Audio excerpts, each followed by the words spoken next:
So the hadith is about the grave. قبر کے بارے میں ظاہر ہے کہ بات کرنا ہمیں پسند نہیں ہے کیونکہ لوگ کہتے ہیں کہ ڈر لگتا ہے یا بس ویسے ہی بورنگ بات ہے. بٹ پرافٹ صلی اللہ علیہ وسلم سیڈ کہ موت کو کثرت سے یاد کرو.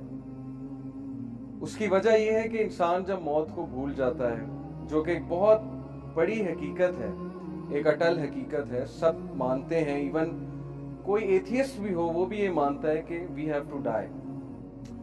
سو اسلام ہمیں بتاتا ہے کہ جب ہماری موت ہوتی ہے تو کیا ہوتا ہے ہمارے ساتھ، روح کے ساتھ کیا ہوتا ہے، قبر میں کیا ہوتا ہے. تو قبر کے حوالے سے انشاءاللہ ایک حدیث میں آپ سب سے شیئر کرتا ہوں. پروفٹ صلی اللہ علیہ وسلم سیڈ، بہت لمبی حدیث ہے لیکن میں آپ کو وہ بتاؤں گا جو بیسیکلی کرکس ہے اس حدیث کا. اذا دخل المیت القبر، جب میت کو قبر میں لے جایا جاتا ہے، یعنی جب روح آسمانوں پہ جاتی ہے، اللہ تعالیٰ سے ملتی ہے. یہ حدیث میں آتا ہے کہ 7 آسمان چڑھتی ہے روح، پھر اللہ تعالیٰ تک لے جایا جاتا ہے، یعنی اللہ کو دیکھتی نہیں ہے لیکن اللہ کی پریزنس میں پیش کیا جاتا ہے. اور اللہ اگر اس سے راضی ہے تو اللہ کہتے ہیں اس کو لے جاؤ، میں اس سے راضی ہوں. اگر اللہ ناخوش ہے، راضی نہیں ہے، تو پھر کہتے ہیں کہ تھرو ہم، اس کو پھینک دو یہاں سے، اور پھر اونچائی سے اس کو پھینکا جاتا ہے روح کو قبر تک. تو جب میت کو قبر میں لایا جاتا ہے، یعنی اب اس کے سوال جب شروع ہونے والے ہیں. مسلت الشمس عند غروبها، تو قبر میں اس کو میت کو سورج غروب ہوتا دکھایا جاتا ہے. جیسے عصر کے ٹائم پہ نہیں آپ نے دیکھا سورج جب غروب ہو رہا ہوتا ہے ایک دم خیال آتا ہے کہ نماز پڑھنی ہے. فَيَجْلِسُ يَمْسَحُ عَيْنَيْهِ، تو وہ اپنی آنکھیں ملتا ہے. جیسے ہم سو کر اٹھتے ہیں نا اپنی آنکھیں ملتے ہیں، تو وہ اپنی آنکھیں ملتا ہے اور دیکھتا ہے کہ سورج غروب ہو رہا ہے. وَيَقُولُ، تو وہ کہتا ہے دعونی اصلی، کہ مجھے نماز پڑھنے دو، عصر کا وقت جا رہا ہے، مجھے نماز پڑھنے دو. تو فرشتے مسکرا کر کہتے ہیں کہ وہ ٹائم ختم ہو چکا ہے، نماز کا ٹائم اب ختم ہے، اب نماز نہیں پڑھنی، اب حساب کتاب ہوگا. تو اسکالرز یہ حدیث کوٹ کر کے یہ کہتے ہیں کہ دیکھیں دس شوز کہ اس بندے کی پریفرنس کیا تھی، اس کی فکر کیا تھی. جب وہ دنیا میں تھا، سورج غروب ہوتے ہی اسے پہلا خیال یہ آیا ہے کہ میری نماز نہ رہ جائے، کہیں عصر کی نماز نہ رہ جائے تو میں عصر کی نماز پڑھ لوں، اس کے بعد بات چیت کرتے ہیں. یعنی اس کا کانشیس ابھی تک نماز کے اندر. اور یہ چیز بہت سے میڈیکل ڈاکٹرز بتاتے ہیں. میں ایک لیکچر سن رہا تھا ایک اسکالر کا، انہوں نے بڑی زبردست بات کی.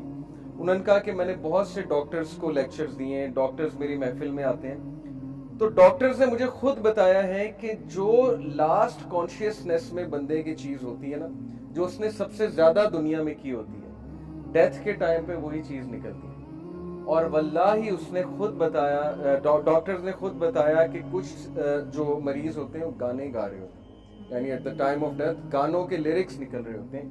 تو یہ میڈیکل سائنس بھی یہی بتاتی ہے کہ ہمارے نیورونز کے کنیکشنز سٹرونگ جب بن جائے نا کسی چیز کے حوالے سے، ظاہر ہے ایک بندہ ایک خاص محفل میں بیٹھ رہا ہے، اس میں ایک خاص طرح کی باتیں سن رہا ہے یا کر رہا ہے، تو اس کے نیورونز کے کنیکشن ان باتوں کے مطابق بن جائیں گے اور پھر اس کے کانشیسنیس میں وہی چیز ہوگی. اور جب بھی وہ انکانشیس ہونے لگے گا تو کانشیس کی وہی چیز ریپیٹ ہوگی جو اصل میں وہ کرتا ہے. یہ تو پکی بات ہے. تو یہ وہ شخص ہے جس نے نماز کو بہت فوقیت دی دنیا کی زندگی میں، اور اس کی فکر ہی یہ تھی کہ میری نماز نہ نکل جائے، نماز نہ نکل جائے. تو یہ حدیث سنانے کا مقصد یہ تھا کہ اس کے لیے نماز میٹر کرتی تھی دنیا کی زندگی میں. اس لیے قبر میں جا کر بھی اسے یہ خیال آیا کہ ہائے میری عصر کی نماز نہ نکل جائے. تو this tells is the reality of this world کہ وہ چیزیں جو میٹر کرتی ہیں ہماری زندگی میں انہیں ہم اگنور کر رہے ہیں. اور عصر کی نماز کے بارے میں رسول اللہ صلی اللہ علیہ وسلم نے کہا کہ جس انسان نے عصر کی نماز جان بوجھ کر چھوڑی، جان بوجھ کر سے مراد ہے ایک تو ہے نا کہ سو گیا ہے، یاد نہیں رہا، یا ویسے ہی کوئی بازار میں ہے مسجد نہیں مل رہی، جیسے خواتین ہیں بازار میں اکثر ہوتی ہیں، کوئی جگہ نہیں نماز پڑھنے کی، مس ہو جاتی ہے. ایک ہے کہ جان بوجھ کے پتہ ہے عصر کی نماز پڑھنی لیکن نہیں پڑھی. It is as if he lost his whole family. صحیح بخاری کی حدیث ہے ایسے جیسے اس کی پوری فیملی چلی گئی. اور ایک حدیث میں آتا ہے کہ اس کے سارے اعمال برباد ہو گئے. It is as if اس کے سارے اعمال برباد ہو گئے. یہ بھی صحیح بخاری کی حدیث ہے. تو اس لیے اللہ تعالیٰ نے قرآن مجید میں صلاۃ الوسطیٰ کی حفاظت کی بہت تلقین کی، اور صلاۃ الوسطیٰ از دا مڈل صلاۃ. عصر کی بہت اہمیت ہے عصر کی نماز کی. اوکے، تو کچھ بھی ہو جائے عصر کی نماز نہ چھوڑا کرے. اسی لیے اس کو وہاں بھی سورج غروب ہوتا دکھایا جائے گا اور وہ کہے گا کہ کہ دعونی اسلی کہ لیٹ می آفر صلاح, بٹ فرشتے کہیں گے اب نماز پڑھنے کا ٹائم جو ہے وہ گزر گیا. تو موونگ آن, آج کا جو ٹاپک ہے انشاءاللہ, آج ہم بات کریں گے بہت امپورٹنٹ چیز کی, جس کی امپورٹنس یہیں سے واضح ہو جاتی ہے کہ اللہ تعالیٰ نے ہمیں وہ چیز مانگنے کے لیے بہت زیادہ تلقین کی ہے. ہمیں دعائیں سکھائی ہیں اللہ تعالیٰ نے کہ یہ دعائیں کرو تاکہ تمہیں یہ چیز نصیب ہو, تمہیں یہ چیز ملے, تمہاری زندگی سنور جائے. وہ چیز کیا ہے؟ Let me show you this picture to you. اور میں اگر آپ سے پوچھوں کہ ہم دعا کرتے ہیں, ماشاءاللہ سب کرتے ہیں, چاہے جیسا بھی ہے انسان, گناہ گار ہے, ہم سب گناہ گار ہیں, نمازی ہے, بے نمازی ہے, جیسا بھی ہے, مسلمان تو ہے, اللہ سے دعا تو کرتا ہے, ڈیفینیٹلی کرتا ہے. تو ہمیں یہ دیکھنا ہے کہ ہماری میجورٹی دعائیں کیا ہوتی ہیں. کیا ہماری دعائیں صرف دنیاوی ہوتی ہیں کہ اللہ میرا رشتہ ادھر کرا دے, مجھے یہ پسند آ گیا, مجھے یہ شخص دے دے, ٹھیک ہے, ان دعاؤں میں کوئی حرج نہیں ہے. اگر کوئی پسند آ جائے تو اس کے بارے میں یہ حلال دعا کرنا یہ بڑی اچھی بات ہے کہ میں حرام سے بچنا چاہتا ہوں تو ہمارا نکاح ہو جائے, لیکن آبویسلی ایک دنیاوی دعا ہے. اور پھر یا اللہ مجھے جاب دے دے, میری اتنی سیلری ہو جائے, یا مجھے یہ چیز دلا دے, یا مجھے یہ پوزیشن دلوا دے, وغیرہ وغیرہ. یہ ساری دنیاوی دعائیں ہیں. اور اسی طرح بچوں کے بارے میں ماں باپ جتنی بھی دعائیں کرتے ہیں موسٹلی دنیاوی ہوتی ہیں کہ اللہ اس کا یہاں ایڈمیشن ہو جائے, اس کی زندگی سنور جائے, اس کو اچھی بیوی مل جائے, یا اس کو اچھا خامد مل جائے, وغیرہ وغیرہ, اس کا نصیب اچھا ہو جائے.